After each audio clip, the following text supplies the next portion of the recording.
Монгол улсын ерөнхийлөгчийн 2021-ээс 2027 оны бодлого үйл ажиллагааны хөтөлбөр үндэсний хэмжээнд хэрэгжиж байгаа тэр бомбод эрүүл монгол хүн хүнсний хувьсгал хөдөлгөөний хүрээнд онцгой байдлын байгууллагын хэмжээнд өрнүүлж байгаа онцлог ажлуудыг хүргэж байна.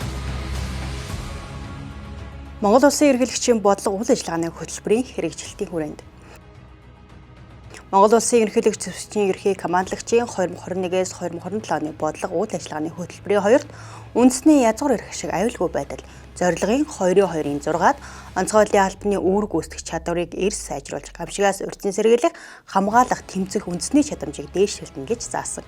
Энэхүү зорилтын хүрээнд Улаанбаатар хотод газар хөдлөлтийн гамшиг тохиолдож онц ойл тогтоосон үеийн төрийн байгууллагын харилцан хамтын ажиллагаа сэдвт стратегийн команд штабын сургуулийг 2023 оны 6 дугаар сард анх удаа үндэсний аюулгүй байдлын зөвлөл шатар сайдын ажлын алба, онцгой байдлын ерхий газар, нийслэлийн засаг дарганд хамгийн газар гэсэн дөрвөн байгууллага хамтран зохион байгууллаа. Тэгээ та бидний хамгийн чухал зүйл бол урдсан сэргийлэх, ард ирдээ сургах, соён гэгэрүүлэх, бэлэн байдлыг хангах энэ асуудал дээр бид онцгой анхаарах ёстой. Нэн ялангуяа урдсан сэргийлэх. Гай зовлон гамшиг осол гарахад бид бэлэн байх ёстой. Бидний харилцаа холбоо бэлэн байх ёстой, бидний хамтын ажиллагаа бэлэн байх ёстой, удирдлага зохион байгуулалт бэлэн байх ёстой, санхүү хөрөнгө мөнгө бэлэн байх ёстой, хэн юу хийх вэ гэдгээ мэддэг байх ёстой. Энийг дэлхийн ертөнцийн олон үйл явдлууд бидэнд анхааруулж байгаа гэдгийг бид мэдэрч байгаа учраас өнөөдөр энэ сургалтыг улсын хэмжээнд зохион байгуулж байгаа. Үүнээс та бүхэн маань олон зүйлийг бас ойлгож мэдэрч авах гэж бодож байна. Та бүхний хамтын ажиллагаанаас манай улсын тусгай тогтнол, манай улсын үндэсний аюулгүй байдал, ард түмний аж амьдрал, амгалан тайван байдал амь нас шууд холбоотой гэдгийг дор бүрхнээ ухаарч ажиллахыг бас та бүхнээс эцэст нь хүсье. Сургуулийн бэлтгэл ажлын хүрээнд удирдах бүрэлдэхүүний сургалтыг танхим цахим хэлбэрээр нийт 1114 цаг 685 удаа зохион байгуулж, давхарцсан тоогоор 67250 удирдах албан тушаалтныг хамруулсан нь сүүлийн 5 жилийн удирдах бүрэлдэхүүний сургалтын нийлбэр хэмжээтэй дүүцгэж онцлог үзүүлэлт болов. Газар хөдлөлтийн гамшиг тохиолдсон үеийн байгууллагуудын харилцан ажиллагааг чиглүүлэх штабын бэлтгэл болон ажиллагааны удирдлагын чадварыг бэхжүүлэх зорилготой тус сургуульд гамшигаас хамгаалах улсын албад яамаг андлаг, төрийн цэргийн болон хууль сахиулах байгууллагууд, нэгдсэн үндэсний байгууллагын суурин зохицуулагчийн ажлын алба, хүмүүлийн тусламжийн 12 сектор, Монголын улаан загалмай нийгэмлэг дэлхийн зүүн зэрэг олон улсын байгууллагууд, 21 аймаг нийслэлийн 9 дүүргийн нутгийн захиргааны байгууллага хувийн хвшлийн төлөөлөл нийлсэн 4,000 гаруй хүн оролцсон нь үндэсний хэмжээний анхны стратегийн команд штабын сургууль болсон гэдгээрээ онцлог юм а. Онцгой байдлын байгууллагын үүрэг гүйцэтгэх чадварыг сайжруулах чиглэлээр Монгол улсын Батлан амлах тухай хуулийн 13 дугаар зүйлийн 13-ийн 1-ийн 2-т цэргийн анги байгууллагыг байгуулах, өргөтгөн зохион байгуулах, шилжүүлэх, татан болгох асуудлыг Монгол улсын зөвтгөгчний ерөнхий командлагчтай зөвшөөрсөн шийдвэрлэгээр заасны дагуу тогтоолд нэмэлт өөрчлөлт оруулах тухай засгийн газрын тогтоолын төслийг боловсруулан батлуулж 2021-ээс 2025 онд Галтүмөр унтраах аврах анги 7, Эрен хаах аврах салбар 1, Эрен хаах аврах бүлэг 5-ыг шинээр байгуулж, онцгой байдлын ерөнхий газрын дэргэдэх гамшигаас хамгаалах сургалтын төвийн үйл ажиллагааг өргөтгөн зохион байгууллаа. Монгол улсын ерөнхийлөгч бүгд найрамдах Франц улсын ерөнхийлөгчийн харилцан хийсэн төрийн айлчлалуудын хүрээнд онцгой байдлын байгууллагын агаараас Эрен хаах аврах ангийг чадваржуулах, Галтүмөр унтраах автомашин нийлүүлэх төслийн 2 дугаар шат хэрэгжүүлэхээр шийдвэрлэж, Монгол улсын засгийн газар бүгд найрамдах Франц улсын засгийн газар хоорондын санхүүгийн хэлэлцээрийг 2024 оны 1-р сарын 11-ний өдөр улсын хурлаар батлууллаа. Уг шийдвэрийн үндсэн дээр 139.3 тэрбум төгрөгийн санхүүжилтээр төслийн 2 дугаар үе шатыг эхлүүлээд байна. Төслийн 2 дугаар үе шат 2023 оны 10 дугаар сараас эхлүүлсэн бөгөөд өнөөдөр бид эхний ээлжинд нийлүүлэгдсэн гал унтраах тусгай зориултын автомеханик шатны 2 ширхэг автомашиныг нийслэлийн онцгой байдлын газарт хүрээлгэн өгөхөд бэлэн болоод байна. Дээрх автомашинууд онцгой байдлын ерөнхий газрын захиалгаар Монгол улсын цаг уур, байгаль орчины нөхцөл тохируулан үйлдвэрлэгдсэн бөгөөд онцгой байдлын байгууллагад анх удаага 42 метрийн урттай Галтүмөр унтраах автомеханик шатны автомашин нийлүүлэгдэж байгаагаараа онцлог юм а. Монгол улсын засгийн газраас онцгой байдлын байгууллагыг олон улсын жишгт хүрэхэд ихээхэн анхаарч төсөв хөрөнгийг шийдвэрлэхээс гадна олон улсын хамтын ажиллагааг өргөжүүлэхээр ажиллаж байгаагийн нэг илэрхийл нь энэхүү төсөл юм. Төслийн хүрээнд агаараас ирэнхай аврах ажиллагааг бие дан гүйцэтгэж чадах нэмэгдэж, нисгэгч аврах ажиллагааны мэргэжилтэн, аврагч эмч, сувилагч, нисдэг тэрэгний засвар үйлчилгээний инженер зэрэг хүний нөөцийг үе шаттай сургаж бэлтгэв. Холбогдох програм хангамж, техник хэрэгслийг хангалт сайжирч, ажиллагааны удирдлага, хяналт шийдвэр гаргалтын дэмжлэг сайжрах юм. Гал төмрийг хөөсөөр унтраах тусгай зорилтын автомашин, автомеханик шатны автомашин, хөөс үүсгэж бодис тэрэг техник хэрэгсэл нийлүүлэгдэж, техникийн төрөл хүчин чадал тэлж бэлтгэл бэлэн байдал дээшлэнэ. Alors, la particularité des véhicules, je l'ai dit tout à l'heure, adapté. Ер нь бол төсөл хоёр үе шаттай хэрэгжсэн байдаг. Нэгдүгээр үе шатанд бол бид нэр одоо онцгой байдлын албанд үндсэн албаны гал унтраах машинуудыг илүүтэй ингэж үйлдвэрлэж нийлүүлсэн. Хоёрдугаар үе шат хэрэгжиж эхэлснээр бид нар бол одоо 18 автомашин нийлүүлэх. Энэ ихэнх нь бол одоо автомеханик шат. Ялангуяа энэ дотроо одоо Монгол улс анх удаа 42 метрийн одоо урттай ийм автомеханик шатыг нийлүүлсэн байдаг. Өөрөөр хэлэх юм бол өнөөдөр одоо хотчлт их явагдаж өндөр барилгууд их баригдаж байгаатай холбоотой одоо энэ шат 42 метрийн шатыг бол Монгол улс анх удаа ингэж ашиглаж эхэлж байгаа. Энэ бол одоо бас нэг онцлог байгаа. Тэгээ дээр нь бол мэдээж бид түрүүнд хэлсэн нөгөө байгаль цагуурын одоо эрс дэс нөхцөл, газар нутгийн онцлог байдал зохицсон бид нэр машинууд үйлдвэрлэсэн Монгол улс зориулж энэ машин бол одоо олон жилийн турш одоо Монголын ард түмний өмч хөрөнгө амь насыг хамгаалах энэ одоо сайхан гэгээн үйлсэд бол хувь нэмрээ оруулна гэж итгэлтэй байдаг. Төслийн хүрээнд эхний ээлжийн нийлүүлэлтээр 42 м урттай автомеханик шатны 2, 32 м урттай автомеханик шатны 2 буюу нийт 4 нэгж автомашиныг хүлээн авч албаны хэрэглээнд ашиглаж байна. Гамшаас өрсөн сэргийлэх тэмцэх үндэсний чадамжийг дээшлүүлэх хүрээнд Монгол Улсын ерөнхийлөг зөвсгөгчний ерөнхий командлагч Ухнагийн хүрэлцгийн санаачлагаар өвсгөл нуурын экосистемийг хамгаалах, нуурын ёроолын аюултай хог хаягдлыг цэвэрлэх, бохирдлыг бууруулах, живсэн тээврийн эрхсдийг илрүүлэх, байршлыг тогтоох, татан гарах ажлыг 2021-с 2024 онуудад амжилттай зохион байгууллаа. 2019 онд Монгол Улсын ерөнхийлөгч ерөнхий сайд байхдаа өвсгөл нуурын экосистемийг хамгаалж, нуурыг тойрсон аюул жуулчлалыг тогтвортой хөгжүүлэх зорилтыг дэвшүүлж, улмаар засгийн газрын тогтоолоор 117 дугаар захирамжаар ажлын хэсэг байгуулж тухайн үед байгаль орчин аюул жуулчлалын сайд, батлан хамгаалтын сайдаар автуулсан ажлын хэсэг энэхүү одоо төлөвлөлтийг боловсруулж анхны гарааг эхлүүлж байсан саяхан мэт санагдаж байна. Тухайн үед анх удаага Монгол Улсын өмнө усан шүүлтийн энэ ажиллагааны төвөнд манай аврагчид маань далайн ээжид хийсэн хамгийн одоо том тээврийн хэрэгсэл болох Сүхбаатар хөлөг онгоцыг татан гарах ажлыг зохион байгуулах даалгаврыг авч бид бүхэн маань тухайн үеийн инженерийн тооцооллоор 14 хоногт батан гаргана гэж тооцоолж байсан. Гэвч байгаль цагуурын хүндхэн бэрхшээл, техник тоног төхөөрөмжийн хүчин чадал бэрхшээлээр шалтгаалж энэ ажиллагаа маань 36 хоног үргэлжлэж улмаар бид бүхэн хамтын одоо хүчин чармаалтын үр дүнд энэ одоо том хөлөг онгоцыг татан гаргаж мөнхийн зогсоолтод байрлуулсан. Үүнээс хойш 3-4 жилийн хугацаанд энэхүү нуурж ирсэн аюултай хог хаягдлыг цэвэрлэх ажлын хүрээнд 11 тээврийн хэрэгслийг татан гаргаж ажиллалаа.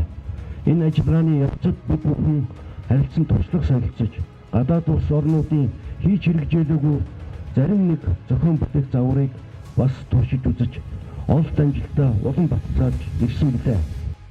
Тус ажиллагааг онцгой байдлын ерөнхий газраас удирдан зохион байгуулж, зөвсгөгчний жанжин штаб, шинжилгээ ухааны техник их сургууль, үндэсний батлан хамгаалах сургуулийн эрдэмтэн зөвлөх инженерүүд, судалгааны багууд хамтран хэрэгжүүлсэн.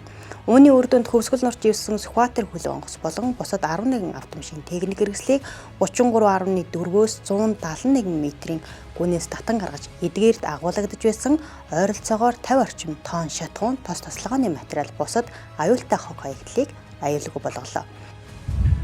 Монгол Улсын ерөнхийлөгчөөс сонгогдоод нэн тэрүүнд санаачлан хэрэгжүүлсэн ажлын нэг бол хөвсгөл нуурын экосистемийг хамгаалах, дэд бүтцийг сайжруулах, нуурын ёроолын аюултай хог хаягдлыг цэвэрлэх, бохирдлыг бууруулах зорилгоор живсэн тээврийн хэрэгслийг илрүүлэх, байршлыг тогтоох татан гарах ажиллагаа байсан юм а. Бидэнд усны гүнээ сүлэг онгоц тээврийн хэрэгсэл татан гаргах туршлага хүч хэрэгсэл дутмаг байсан хэдий ч 1985 онд Хөвсгөл нуурт ивсэн Сүхбаатар анхны хөлөг онгоцыг 2021 онд амжилтаар татан гаргасан нь монголчууд бидэнд өөрсдийн хүч арга техникээр далайн ээжээ бохирдоос бүрэн салгаж чадах уран зургийг бас хайрлсан гэж бодож байна. 2 сая гаруй жилийн настай далайн ээжигээ мөхөх хэмжээний хоттой хог хаягдал буюу дагалгавчин тоон чадах тасах материал хөвсгөл далаад 100 хүрэхгүй жилийн хугацаанд хаягдаж бас живсэн байна. Хэрвээ энэ хэмжээний аюултай хог хаягдал хөвсгөл нуур дасгарсан тохиолдолд нуурын мандлын 253% буюу 73.4 км талбай бохирдож, эгийн гол сэлэг мөрөг бохирдуулан улмаа дэлхийн цэнгэг усны 20%-ийг эзлэх байгаль нуурыг байгаль далайг хүртэл бохирдуулах эрсдэл байсныг эрдэмтэн судлаач нар бас тооцсон гаргасан байна. Түүнчлэн нуурын загас жараахаа болон усны бичил организмын 50% өвхөлд хүргэж, улмаар хөвсгөл нуурын экосистемд үлэн чухал учруулах эрсдэлтэй байсан юм а. Эрдэмтдийн үнэлгээгээр дээрх аюултай бодисууд нуурын усанд асгарсан тохиолдолд нуурын мандлын 253% буюу 73 хавтгай дөрвөлжин км талбай бохирдох, улмаар эгийн гол сэлэг мөрөнгөөр дамжин дэлхийн цэнгэг усны нөөцийн 20%-ийг эзлэх байгаль далайг бохирдуулах эрсдэл үүсэх байсныг тогтоосон. Ийхүү хэрэгжүүлсэн цогц арга хэмжээ нь экологийн томоохон эрсдлийг бууруулж, холбогдох байгууллагуудын хамтын ажиллагаа, техникийн болон судалгааны чадварыг бодитоор харуулсан үр дүнтэй арга хэмжээ боллоо.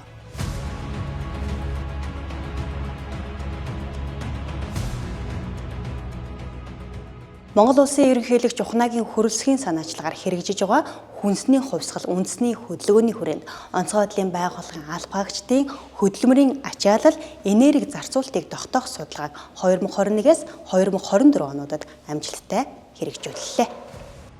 Судалгааны дүнгийн үндсэн дээр онцгой байдлын ерхий газрын дэргэдэх 179 дугаар ангиас аюул ослын голомтод үүрэг гүйцэтгэдэг алба хаагчид зориулсан аврагч багцыг боловсруулж хэрэглээнд нэвтрүүлэх бэлтгэлийг ханган ажиллаж байна.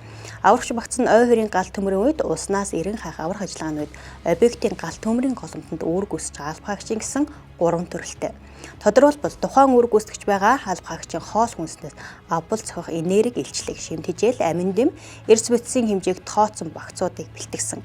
Ой хоёрын гал төмөрийн голомтод тодорхойгүй хугацаанд үүрэг гүйцэтгэдэг алба хаагчид зориулсан багц нь шууд хэрэглэх боломжтой түргэн болдог 17 нэр төрлийн бүтээгдэхүүнээс бүрддэг.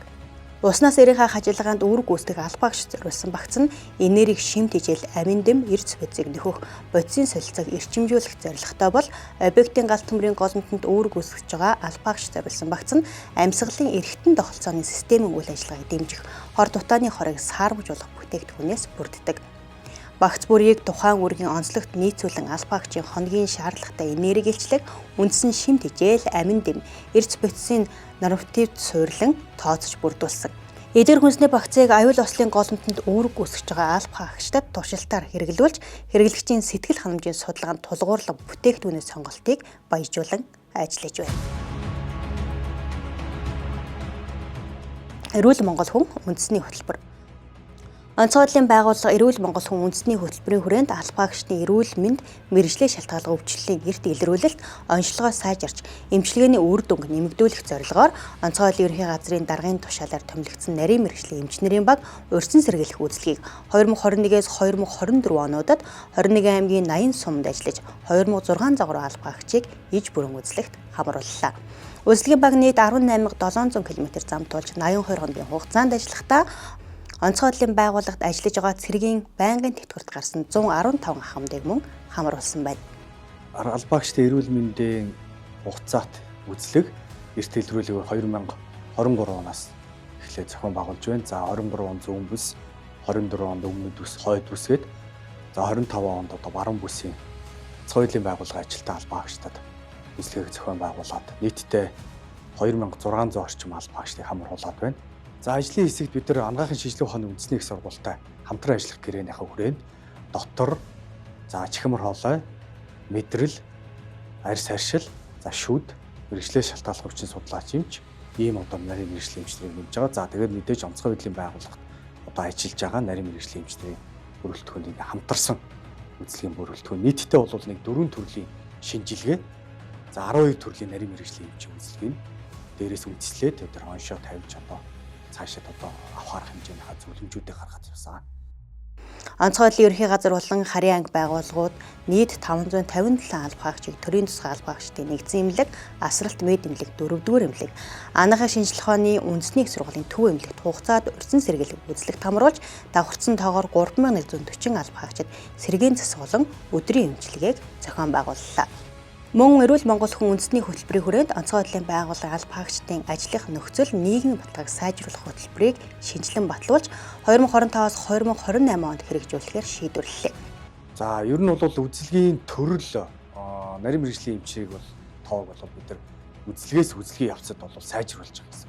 2023 онд одоо сүүний бүрэлдэхүүнтэй ажиллаж байсан бол 2024 онд за 12, 14 оны бүрэлдэхүүнтэй ажилласан. За 2025 оны баруун бүсийн үзлэгийг бол яг өмнөх бүсүүдээс онцлогтой гэх юм бол бид нар мэргэжлийн шалтгааллах хүчин судлаач эмч болон шүдний эмч одоо өмнөх одоо үзлэгтэр нэмэгдэж одоо орчихсон. Төг солиорлогоо гэж шилжээд үзлэгээс үзлэгт за эмчнэрийн одоо тоо нэмэгдэж үзлэгийн нарийн мэргэжлийн эмчийн үзлэгийн төрөл нэмэгдээд ингээд явж байгаа.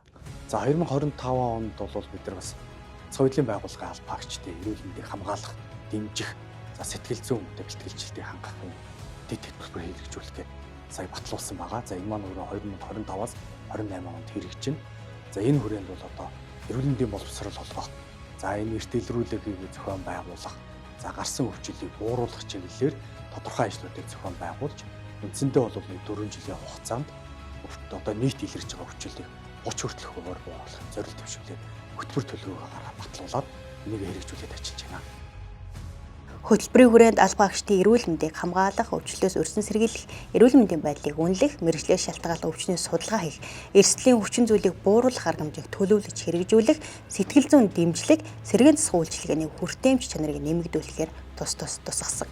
Уг хөтөлбөр хэрэгжснээр алба хаагчдын эрүүл мэндийн үзүүлэлт, хөдөлмөрийн чадвар, сэтгэл зүйн сайн сайхан байдал дээшилж, мэргэжлийн шалтгааллах өвчлөлийг эрт илрүүлэлт, оншилгоо сайжирч, эмчилгээний үр дүн нэмэгдэж, үүрэг гүйцэтгэх чадвар бодитоор нэмэгдэх юм.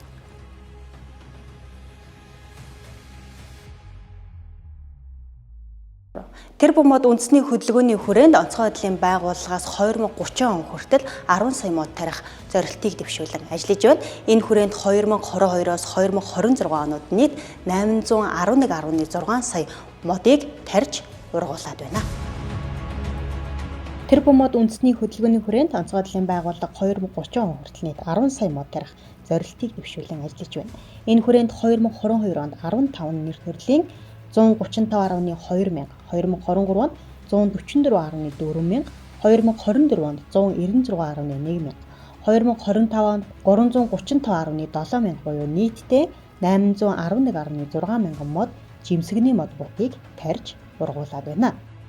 Мөн дорнод завхан өөр хангаа Сүхбаатар, Увс Хинтээ аймагт салбар нэгжүүдийн дэргэд 8 нэр төрлийн 28.4 мянган ширхэг үрсэлгээг арчилж ургуулж байна.